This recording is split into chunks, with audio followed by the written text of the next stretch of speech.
So Bismillah, Alhamdulillah, wassalatu wassalamu ala nabina Muhammad wa ala alihi wa ashabi ajma'in. كما قال الله عز وجل في Quran, as Allah is saying in Quran, نزل Quran, that the Quran came down, وأنزل Quran, or the Quran was sent down, في عربي مبين, in the clear Arabic text. كما قال الله عز وجل في كتابه, as Allah said in His Quran. The Quran was revealed in the Arabic language. Also, in the Sunnah of the Prophet sallallahu alaihi wasallam, the Sunnah of the Prophet sallallahu alaihi wasallam is in what language? Why? Because the Prophet sallallahu alaihi wasallam, he speak Arabic, right? Arabic language. Arabic language is very important as a Muslim. You can understand the Quran, you can understand the religion, you can understand the Sunnah of the Prophet sallallahu alaihi wasallam. But this is how Islam was preserved. This is how Islam was preserved in the Arabic language. It's very important for the Muslim to understand Quran. So there are three things that Arabic can do? Say it again. Is there three things that Arabic can teach you? Like what? Like understand the Quran. Yes, what else? And how to be a Muslim. How to be a good Muslim, how to practice Islam. Yes, this is very true, and this is all true. Reason why I mention these things, many times when children learn something or they're in school learning something, many times they don't know why they're learning the thing they are learning. So at times when children don't understand why they're learning certain things, their behavior sometimes is not positive. Why? Because they don't know the purpose or the reason why they're learning certain things. So I'm letting you know that learning this Arabic language is so you can understand the Quran, so you could be a better Muslim. Right? Allah saying in Quran, إِنَّمَا يَخْشَى اللَّهَ مِنْ عِبَادِهِ الْعُلَمَاء. Allah saying in Quran, indeed those who fear Allah from His slave, or fear Allah the most from His slave, are the scholars of Islam. إِنَّمَا يَخْشَى اللَّهَ. Allah says they fear Him, they have khushu', they have yaksha. They fear Allah, they revere Allah, they think about Allah, they ponder Allah more than the average Muslim, right? Because they know about Allah's religion, they know about the names and the attributes of Allah, they understand the Quran, they understand the Sunnah.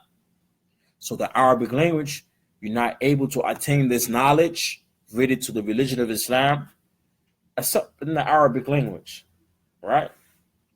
That's why Allah says, إِنَّمَا يَخْشَى اللَّهَ مِنْ عِبَادِهِ الْعُلَمَاء. Those who fear Allah the most from His slaves are the scholars who possess knowledge. Or we say in Arabic language also, which in Quran, الربانيون, right? الربانيون معنى الشيخ عالم راسخ في علم. A scholar who is rooted in knowledge. He is rooted in the Islamic knowledge, right? This is very important as a Muslim. We have to really understand, how do we become a good Muslim? How do we become a practicing Muslim? How do we fear Allah? How do we understand what Allah wants? How we understand what Allah prohibits is through understanding the religion, understanding the Quran, understanding the Sunnah, which is all recorded in the Arabic language. So a person who's learning Arabic language is because he wants to preserve his religion. He wants to preserve the religion of Islam, first of himself. He wants to remove ignorance, meaning not knowing about the religion, not understanding different things about the religion. He wants to have knowledge. He wants to remove from himself ignorance. Here, ignorance means not knowing or not aware. Right? It's very important a Muslim, he understands these things. Right? It is obligatory for Muslims to understand his religion. Now we have in the Muslim world, like Pakistan, Bangladesh, and India, which is not a Muslim world, but a lot of Muslims in India and Africa, many nations in the African nations or African countries that are Islamic or have Muslims there, many of them memorize the Quran but don't understand it. Even in America, many people memorize Quran but don't know what it means. It's very important. Yes, you memorize the Quran, but you must understand its meaning. Even the Prophet sallallahu alaihi wasallam is a hadith, I believe, by Muawiyah, who said the Prophet sallallahu alaihi wasallam, ashra ayat. He taught the people 10 verses. Ashra ayat min Quran. 10 verses from Quran. La yatajawwazu. They didn't go past this until what? So the Prophet taught them the meaning of it, and they will act upon it. All right. So understanding the Quran, not just memorizing, but understanding. He taught them 10 verses of Quran, and they memorized it, meaning understood it, understand the meaning of it, and they what? Act upon it. All right. And the Prophet didn't teach them more until they put in practice what they learned, basically. So it's important not just memorizing Quran, but understanding what it is meaning. So these lessons here are going to be geared towards you with simple way of teaching Arabic for non-Arabic speakers. This book is the derivative, or the purpose of this book is to teach non-Arabic speakers some basic things about Arabic grammar, through vocabulary, through we say al-mafradat wa al-nahu. Al-mafradat, which means vocab, and nahu means grammar. There's many other things you need to learn about Arabic besides nahu and grammar. But it appears that many countries that are not Arabic-speaking countries, when they learn Arabic, they go by these ways, learning about grammar and vocab, right? But there's other avenues that you have to learn for understanding Arabic. But this book and the book like it, because this really comes from a curriculum that's really like this big. They broke it up into 2-3 books. I'm gonna give you the original book when I get the chance. But this book is teaching you how things you will find in the Quran and Hadith, how you will find vocabulary or Arabic use in the Islamic sciences. You understand what Islamic science mean? Islamic language and how to learn the language. Language, Islamic sciences fall under Arabic language, tafsir al-Quran, right? Yeah. What we call ulum al-Quran, the different science Quran, related to tajweed, tafsir, things like this. Learning about Arabic language itself, grammar, yes. Learning about al-Hadith, Hadith al-Sharif, the Hadith of the Prophet sallallahu alaihi wasallam, and related to its sciences of Hadith, related to the Sharia law, the Islamic law, related to Islamic jurisprudence, which is called fiqh, and part of fiqh is also usul fiqh and fiqh, right? These are the different branches related to the Islam. We have Islamic finances also. There's other different branches related to Islam. So all the Islamic sciences are rooted, or Arabic language is part of it. Because we can't understand the Islam, we can't understand the Quran, we can't understand the Hadith until if you understand the Arabic language.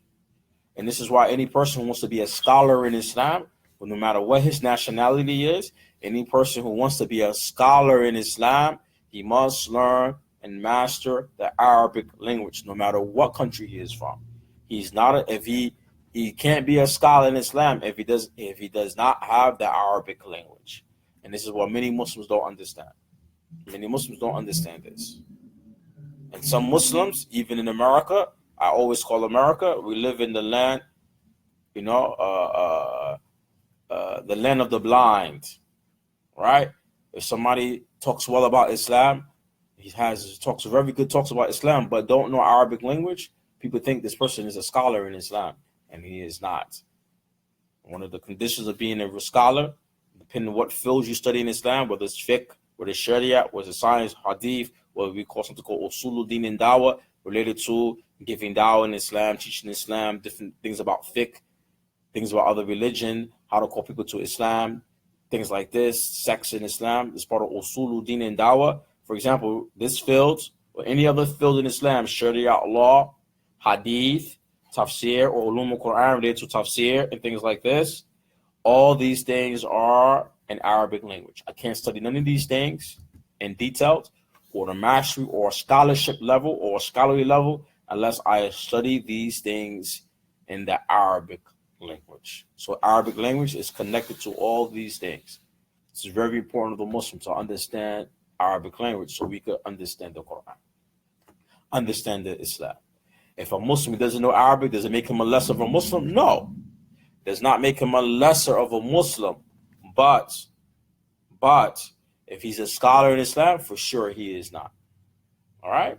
Everybody who speak Arabic, are they a scholar in Islam? No, they are not, unless they study the other criteria that makes a person a scholar, meaning whatever field they are studying. All right? Can somebody be from Pakistan or be from Africa and be a scholar in Islam? Yes, as long as they have those qualifications. Study the fields, these fields in Islam that I mentioned, or whatever field you're going to specialize in, but knowing the Arabic language. So Arabic language is very important for every Muslim. I want to be a good Muslim, then I would say if you want to be a good Muslim, the only way you're going to be a good Muslim or a practicing Muslim is by understanding the Quran and the Sunnah, which is in Arabic language. The Prophet sallallahu alaihi wasallam and his companions, as Sahaba, and the Tabi'een, which is known as Salaf al-Salih, our righteous predecessor, is not known that they use any other language to promote Islam. The Prophet ﷺ and his companions spread Islam to other places in Africa, North Africa, other places in Arabia. And when they went in these places and spread Islam, and the people converted to Islam, they didn't mean that they learned the people languages. They made the people learn Arabic language because they understood the companions. The way the knowledge is passed down about Islam is through the Arabic language, because the Quran, it didn't come down in Urdu, Spanish, French, Chinese. It was revealed in the Arabic language. Doesn't mean that Urdu, Spanish, Chinese, English, these other languages, doesn't mean that they're bad languages. Does not mean that, because Allah created these languages. Understand? But the Quran itself, it came down in what? Arabiya Mubin. Had the ayat of the Quran. And the Quran is revealed in the clear Arabic text for people to understand, to know. All right? So this is the language of the Quran, the Arabic language. So it's very important for the Muslim to know these things. Know the Arabic language. It's very important. And then as a Muslim, we all want to be students of knowledge. What does student knowledge is? A student of knowledge is one who's learning the religion of Islam. He wants to get the pleasures from Allah. He wants reward from Allah. But he doesn't want to be ignorant. He wants to understand his religion. He wants to understand what it means to be a good Muslim and how to be a good Muslim and to be a good Muslim. And the way to be a good Muslim is by having knowledge and acting on the knowledge that we learn. Being a good student, good Muslim, or student of knowledge. I'm going to hear me use this word a lot. Talib or tulabul or talibul a student of knowledge, or talabul seeking knowledge. I'm going to always say these words. This is what the path you're on. When you're learning these things, you're in the path of being a student of knowledge, no matter what your age is. Many scholars in Islam, many scholars from the past, and scholars from our time now, and the past, and in between, many scholars from the past and now start seeking knowledge when they were young, your age. Many of them start memorizing Quran, memorizing the Book of Allah, busy with understanding Arabic language, memorizing Hadith, all right? But they all start with memorizing Quran and understanding the Quran, understanding the Arabic language. Because I cannot extract the meanings of the Quran properly if I don't know the Arabic language. I can't be the Islamic judge, the Muslim judge who studied Sharia law, and he's going to be the Muslim judge. I cannot understand the law of Islam, which comes from Quran and Hadith. I cannot understand it, the law, if I don't understand the Arabic language. All right? And the scholars from the past preserve Islamic knowledge and Arabic language. All right? Even from India and Pakistan. And definitely India, many of the scholars of Hadith, what we call a muhaddith, or ahlu Hadith, the people of Hadith, many of the sciences of Hadith in the past, the people in India preserve them. How they preserve them? By memorizing them. Even time in the Arab world that these sciences were becoming weak or lost due to the Muslim, ignoring them, but the Muslims in India were preserving this type of knowledge through the Arabic language. All right? So Arabic language is very important. All right? So the first lesson, ad-darsu al-awwal. Ad-dars means lesson. Al-awwal means first. Ad-darsu awwal. Right? So this particular lesson we already learned in the past. We're going to go over it again. Now to this we're learning Ismu al-Ishara. Ishara means to point at something. I'm going to get you this book later on. I'm going to buy you this book. And the Sheikh, the author of this book, it's called Arabic Made Easy. It's from India. The author of this book right here is from Pakistan. The author of this book, Sheikh Abdul Rahim, I believe. Sheikh Abdul Rahim, he is from Pakistan, and he written the course to teach Arabic to non-Arabic speakers from the University of Madinah. This is in Saudi Arabia. And the author is from where? He is from Pakistan originally. Right? And he learned Arabic. He's from Pakistan or he's from India. I'll go look it up later. I think he is from Pakistan or he's from India. And I believe he might even convert it to Islam if he's from India. Let me look it up real quick. Let's see his name.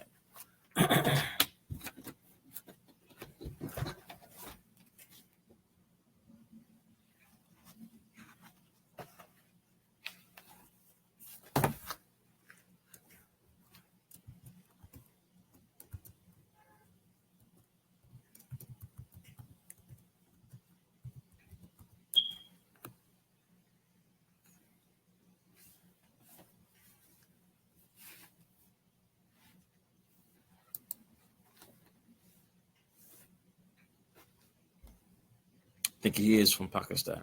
I just want to read his bio real quick.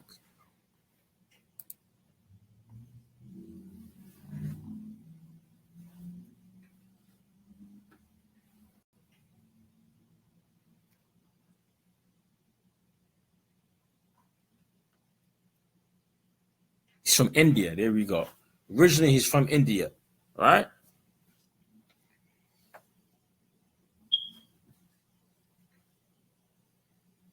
And he has his PhD in the Arabic language from Azhar University. And he's originally from India.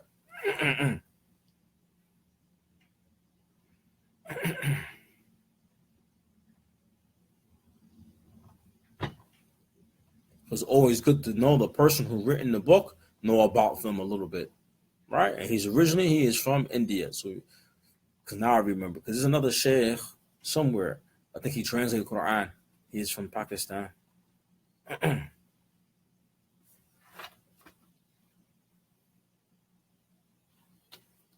think he converted to Islam also.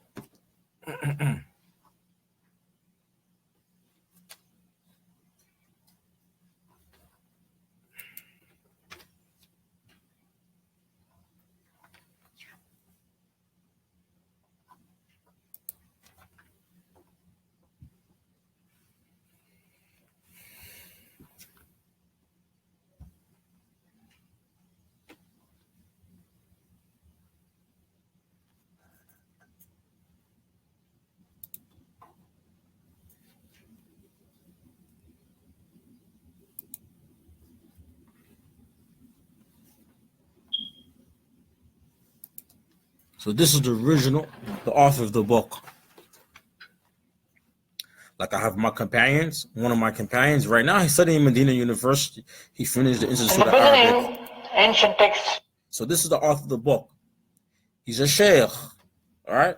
He is from India origin. Asli, his origin is from India. So whatever fills you, any person wants to master any science in Islam, he must master Arabic. And he has a PhD in the Arabic language. And he written the curriculum for non-Arabic speakers to learn Arabic for the University of Madinah, which is a very famous university in our times right now. And he studied in a very old university, Islamic university, called Jamiat al-Azhar. And this is في Misr in Egypt, في Qahira, in Cairo, Egypt, right? He has his PhD. And I believe the Sheikh also converted to Islam, if I'm correct, if I remember his bio correctly. And I could be wrong or I could be right on that. I think he even converted to Islam. So this book right here is his book he written. And it's a very good curriculum. And there's more books to it. So today we're going to learn the first lesson. Ad-Darsu Awwal. The first lesson. Hada. So Hada like I was saying before, we're gonna use this book sometime. I'll buy this book for you guys so you can take it home. All right. And his author of this book, he's from India himself also, and he writes about Arabic grammar. This is the first book I studied about Arabic language or grammar. Before I went away to Egypt to study Arabic, I studied this book before I went away, and it helped me a lot. When I went away, it helped me a lot. Already, a lot of things I already understood about concepts about Arabic grammar and language. I already understood the basic concept of a lot of things before I went away to study Arabic in a Arabic speaking country. Right. So this and these things will help you. They're made to assist you, right, to learn Arabic. So let's go back to the lesson now. All right, open the first book, first page. Now they took the book, the curriculum. The curriculum have different courses, part of this curriculum, all right? But this part of the curriculum we have here in front of us is for Arabic grammar, all right? There's other part of the curriculum for qira, for reading, for vocab, at-ta'bir, Arabic expressions and vocabulary, qira for reading, right? And things like that. But this book is just for grammar. You're going to grab vocabulary from this book and understand Arabic grammar. Now, some of the rules of the grammar is going to be given to you very easy and simple. Sometimes I might give you extra meaning. All right? If you could get it and he can't, don't worry. Because the way the book is written or taught like this is real simple. So if you don't understand deep of the rule, it's okay as long as you understand how the rule goes out or how it's played out. All right. So the first lesson, Adarsu Awwal, we're talking about Hada. Hada means this. This is mean something that is close to you. So in Arabic, we have what we call parts of speech. Ism, fi'l, wa harf. Ism means the names of all things. Nouns, adverbs, adjectives. Because this lesson really went over a long time ago. So all the vocabulary you already know. All right. So now I'm gonna give you a little more information, a little bit more information. All right. So we have al-ism. Al-ism في لغة عربية يسمى أسماء كل شيء. أسماء كل شيء. It's the name of all things. It's an ism. We have ism, فعل اسم فعل وفعل وحرف. So ism is the name of all things, which means nouns, adjectives, pronouns. Then we have فعل or فعل means verbs. All right? And verb indicate on 3 times. Past tense, present tense, future tense. Then we have something called particles, al-harf. Harf in Arabic language, meaning it's not a verb and it's not a ism. An ism. All right? So what ism mean? I want you to write this down.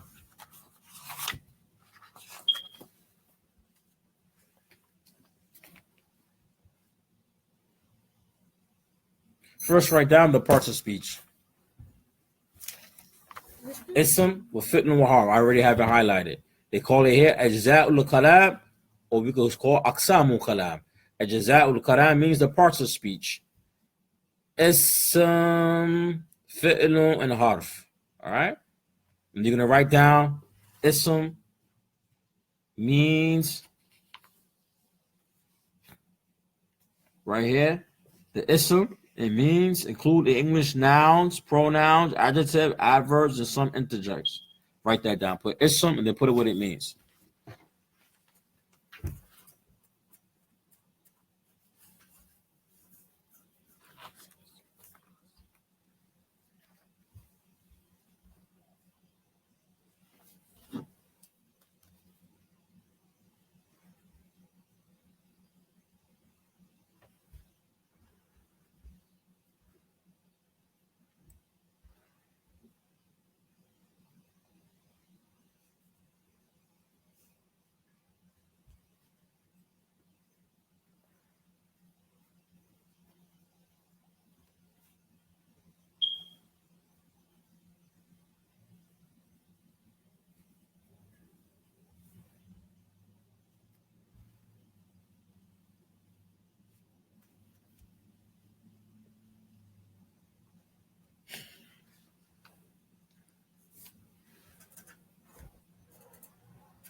Adel, how old are you now?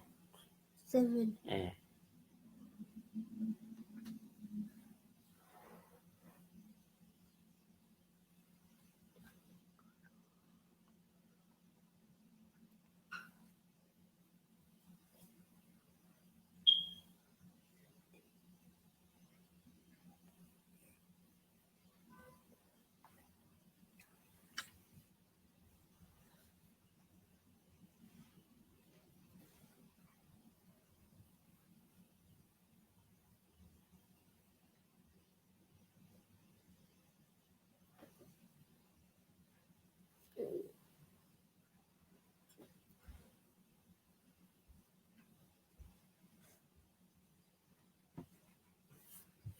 You finished? No.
Finish? Yes. All right. And fi'l. Fi'l means verb. Fi'l. Did we get into fi'l? We worry about, I'll write it for you. Because you guys write so slow. All right. So it's fi'l.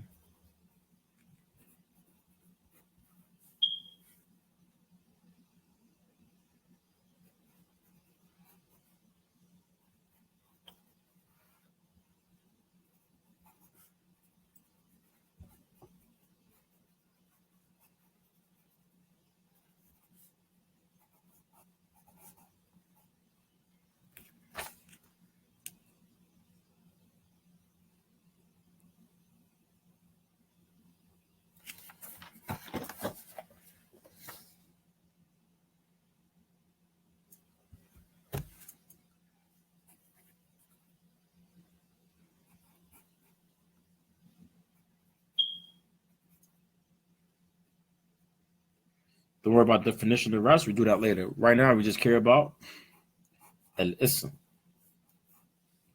All right? Ism. Because hada falls under the category of ism. All right? Hada, which means this, it follows under the category of ism. And this is the only reason why we mentioned it right now. So I want to do two things when we read now. Because in the past, when I was with the other kids, I read and then I explain it to the kids in English what it means.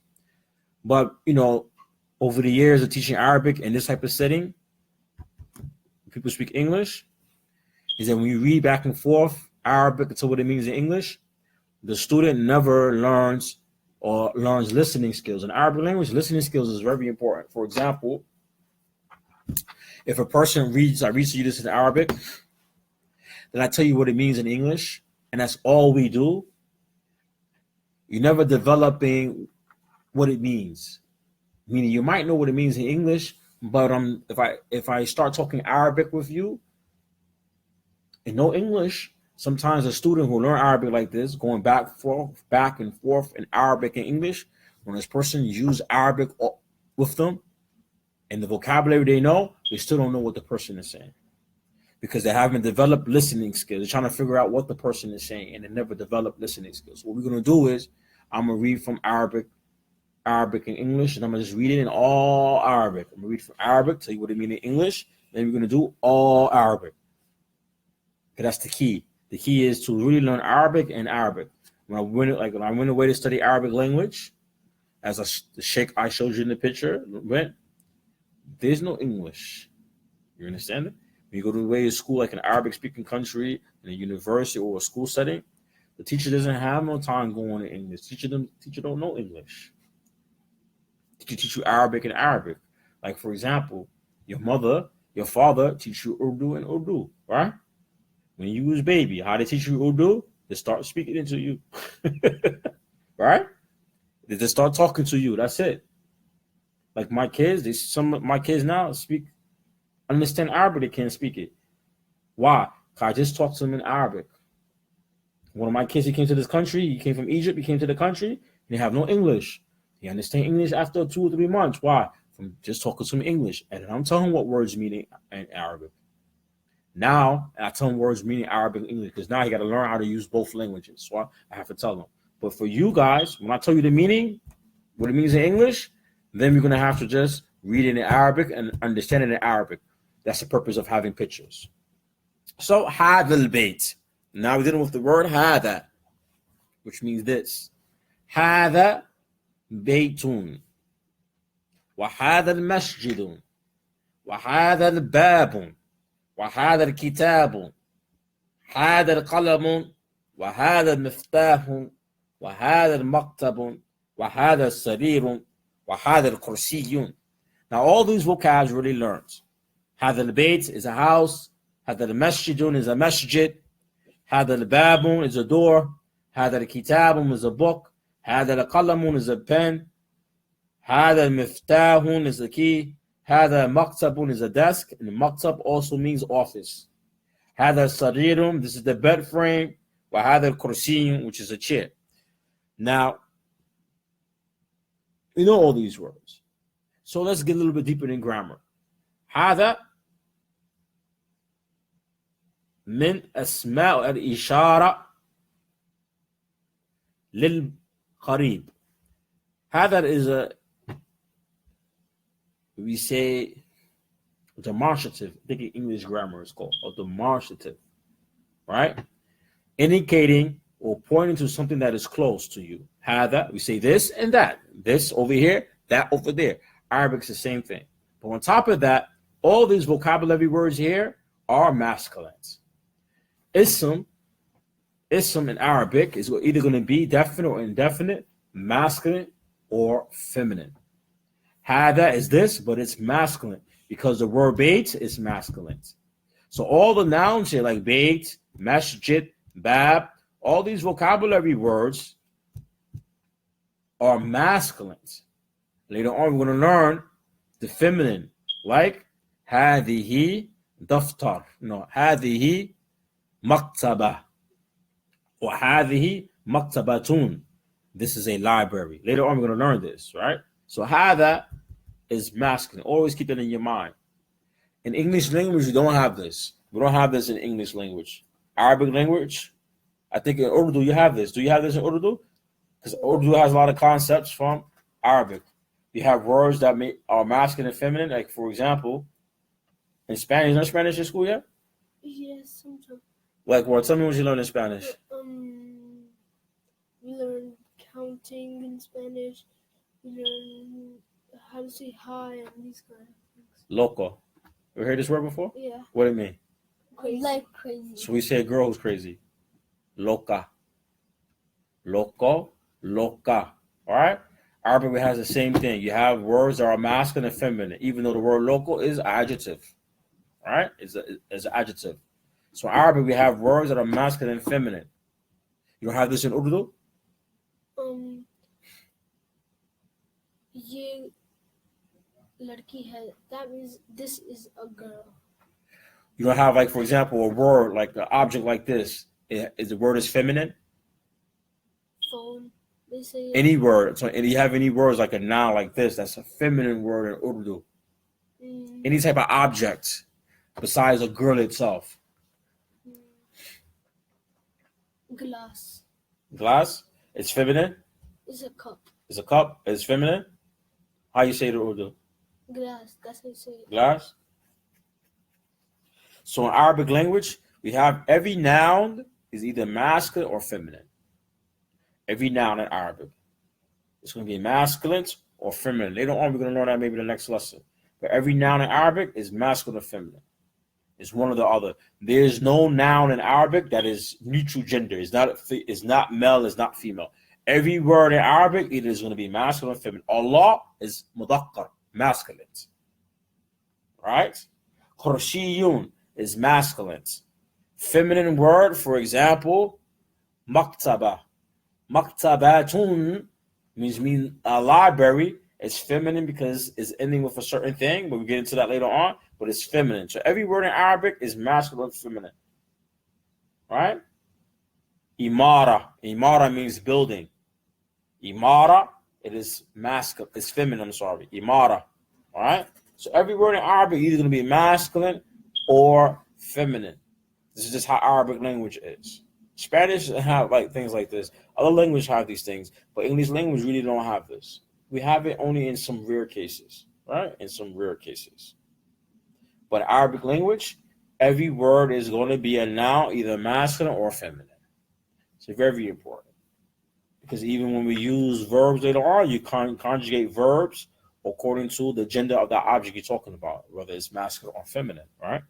So this is very important. You keep this concept in your mind. Every noun is going to be either masculine or feminine, like Bates, it's masculine, Masjid, it's masculine, Bab is masculine. All these words are masculine. Later on, when I teach you Hadi,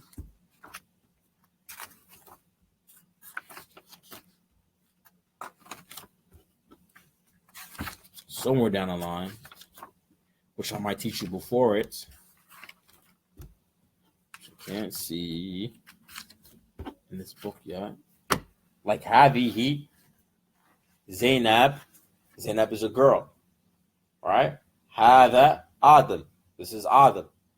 So Haza is for boys and Hazi is for girls. Right. Or feminine words. Like Maktaba. Maktabatun. It's feminine. Later on, next lesson we have, inshallah, you come here. Next Saturday, inshallah, I teach you how you know a word is masculine or feminine. Right? Because I want to give you some shortcuts. Right, because we know some of these things, these lessons, you already know this lesson with Hada. All right, it's very simple. We know all of this. Right? Mahada. So now we're learning Mahada. Right? So I'm going to read in Arabic. And I like to read in Arabic because you have to be accustomed to understanding and hearing things in Arabic. Majority of the vocabulary you already know from its picture, right? So let me start reading.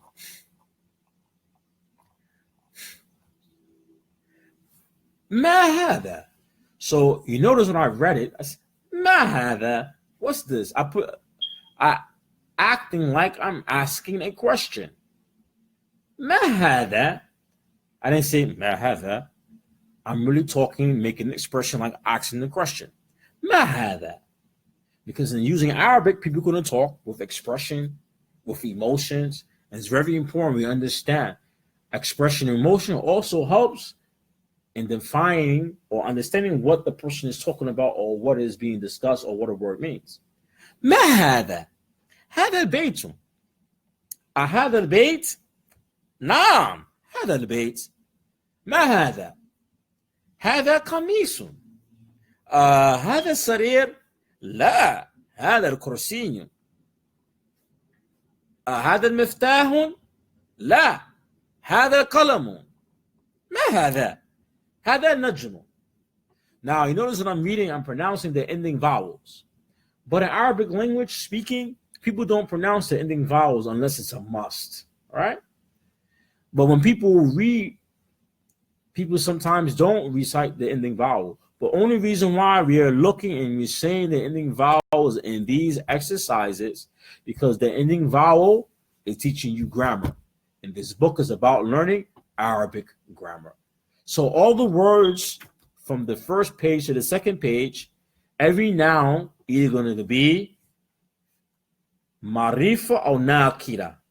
Marifa means definite, and nakira means indefinite. All these words are Definite. nakira, indefinite. Because I didn't teach you yet saying the in Arabic. Did I not teach you that last time? Long time ago? Yeah, you probably forgot. Long time. Maybe last year. We stopped because the kids in here be acting bad and stuff, right? But I think I'm going to teach you later on. I'm going to come down the line. So every word in Arabic, or most words in Arabic related to nouns, either going to be masculine, feminine, or definite or indefinite. All these words here are indefinite because the particle al, which means the, is not on the word. So when I see the tanween, like baytun, the tanween at the end, tanween always mean indefinite. Never forget that. You only see tanween on the end of a noun. You're never going to see it on a verb, all right, or a particle, a harf, because verbs talking about time. A noun and a verb is not the same thing, just like in English, all right? So these words here, ending in tanween, means that these words are indefinite. Now, ma hada, what is this? The ma is part of istifham. Asking a question, a rocket question. All right? Some istifham are going to be particles, some of them are going to be al-ism. All right? So ma means what? Ma hada. What is this? All right? So ma Arabic has many meanings. It means what? It means not. It can be who, some cases, or which, some cases, right? But who, rare case, right? It usually means what or not, right? And these examples here, it all going to mean what, all right? It's going to mean what. Or who for a non-living object in English. Well, in English, we really say not, right? We don't say man. In English language, we say who and it, right? So ma is equivalent to it. What, meaning for a non-living object. Ma hada, what is this? And for a living object like a person, human being only, we use man hada. Who is this? I think we learned this a long time ago, right? So ma hada, hada al-baytun. Ahad al-bayt. So here, there's an aleph in front of here. Ahad al-bayt. When I hear that, ahad al-bayt, I understand the person is asking the question here, in the beginning of the sentence.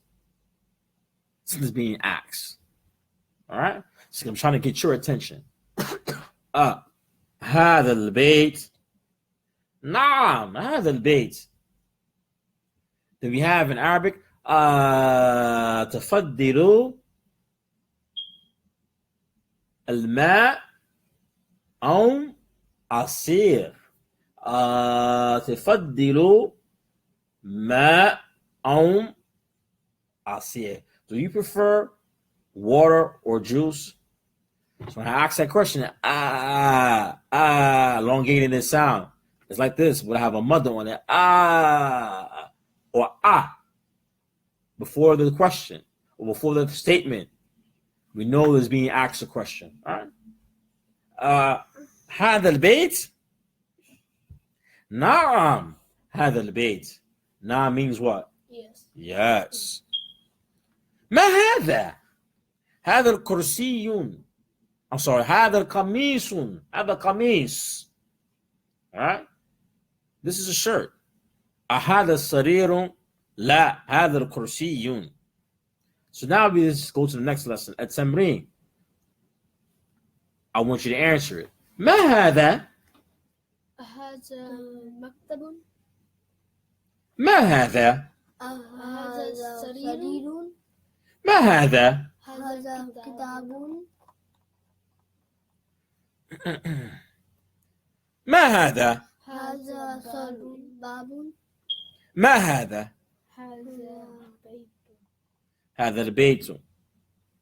This book and I have here a little bit different, right? It's a little bit different. So here, asking the question. أهذا البيت؟ نعم هذا البيت. هذا القميص؟ نعم هذا قميص. هذا القلم؟ نعم sorry. هذا مفتاح؟ لا هذا قلم. ممتاز.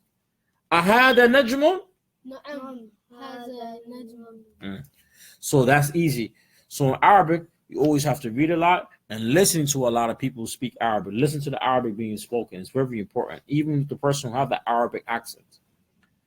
Iqra waqtu, read and write. So this exercise, the purpose of this exercise is to enable you to read with no problem. And I'm gonna leave that for your homework. All right? You already know this. This is the practice when we come in next time, inshallah. But man hada. Man now. Who is this? Man hada. Man hada. هذا طبيب. من هذا؟ هذا الولد. أنت ولد. من هذا؟ هذا طالب وأنت طالب. أهذا الولد؟ لا لا لا لا، هذا الرجل. أنا رجل. أبوك رجل. أبوك هو رجل. أنا رجل. أنت ولد. هو ولد.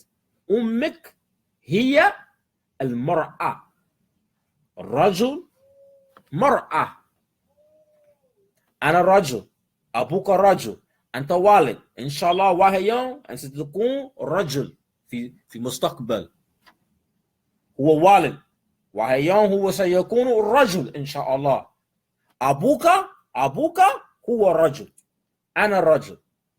أمك هي المرأة. هي المرأة. What I say. أمك هي المرأة. أبوك هو الرجل. أنا الرجل. هو والد. أنت والد. أنا الرجل. أبوك رجل. أمك المرأة.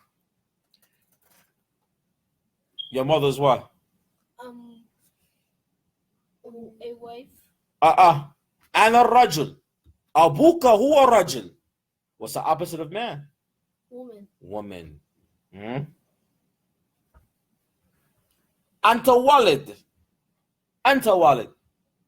You a boy. أنت. هو ولد. هو ولد. He's a boy. أنا رجل. أنا رجل. أنت ولد. You a boy. أنت طالب. الآن أنت طالب. طالب طالب في مدرسة. الطالب في مدرسة. طالب في درس. طالب في مسجد. طالب هو طلب العلم. الطالب طلب العلم. The student, he sought knowledge. أنت والد وهو والد وأنا الرجل، ولكن في زمان أنا كنت والد وأنا عندي لحية. شوف عندي لحية. أنا رجل. أبوك هو رجل. أنا رجل. إن شاء الله في المستقبل أنت ستكون رجل. هو إن شاء الله في مستقبل سيكون رجل.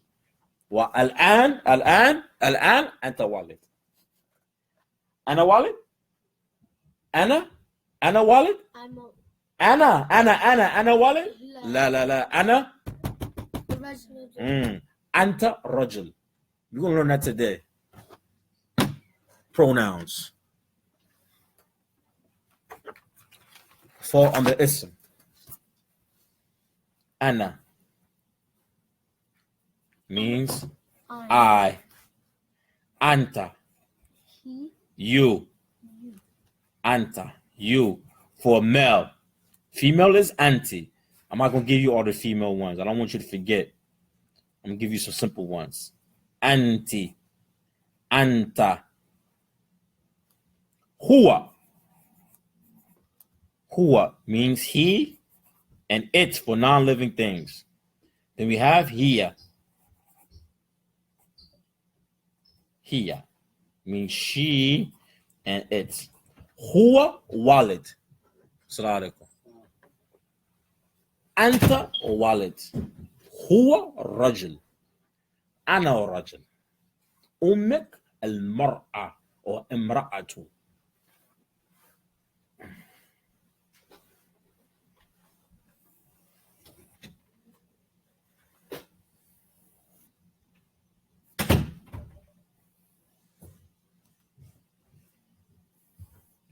Akhi, call the down, please.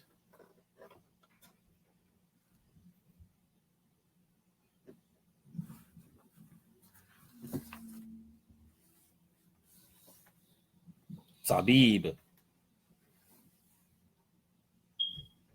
Rajul. These words you find in Quran. Allahu Akbar, Allahu Akbar. Allahu Akbar, Allahu Akbar. Ashhadu an la ilaha illallah. Ashhadu an la ilaha illallah. Ashhadu anna Muhammadan Rasulullah. Ashhadu anna Muhammadan Rasulullah.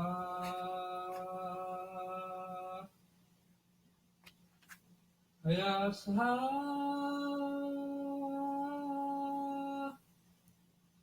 ya sahab,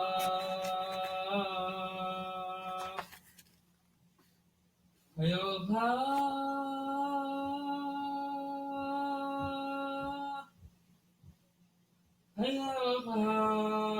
You got a tablet at home? What type of tablet? iPad. Let me give your mother these books to download. You have a lot of memory? You have a lot of memory on your phone? Assalamu alaikum. Wa alaikum salam wa rahmatullahi wa barakatuh. You have a lot of memory on your phone? I mean on your iPad? Air? What generation? I think it's an Apple. Apple for how old is it? 2 years. 2 years. You know how the memory is? Yeah. Let me get this to your mom, inshallah.